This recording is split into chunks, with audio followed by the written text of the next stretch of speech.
പാലക്കാട് നഗരസഭയിലെ VIP വാർഡെന്ന് വേണം കൊപ്പം 19ാം വാർഡിനെ കണക്കാക്കാൻ.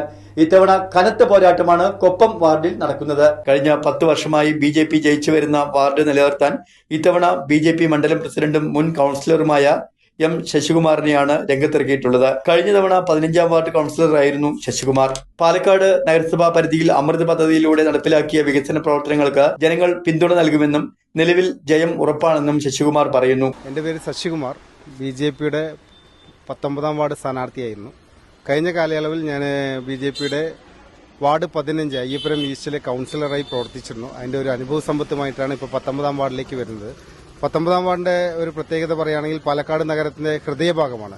ഒട്ടേറെ വികസന സാധ്യതകളുള്ള, വികസന ആവശ്യങ്ങളുള്ള ഒരു പ്രദേശമാണ്. ഈ കൊപ്പം വാർഡിന്റെ ചരിത്രത്തിൽ തന്നെ ഒരു സുവർണ കാലഘട്ടം എന്ന് വിശേഷിപ്പിക്കപ്പെടുന്ന ഒരു 10 വർഷമാണ് കടന്നുപോയത്. മുൻപ് കൌൺസിലറായിരുന്ന BJP പ്രതിനിധീകരിച്ച കൌൺസിലർമാരായിരുന്ന ശ്രീ കൃഷ്ണകുമാർജിയുടെയും അതുപോലെ തന്നെ മിനി കൃഷ്ണകുമാർ അവരുടെയും നേതൃത്വത്തിൽ സമാനതകളില്ലാത്ത ഒരു വികസനമാണ് കഴിഞ്ഞ 10 വർഷക്കാലത്തിനിടയ്ക്ക് നടന്നത്. ഇവിടെ ആധുനികമായ രീതിയിലുള്ള ഒരു പ്രൈമറി ഹെൽത്ത് സെന്റർ, ലാബ് തുടങ്ങിയ മാതൃകാപരമായിട്ടുള്ള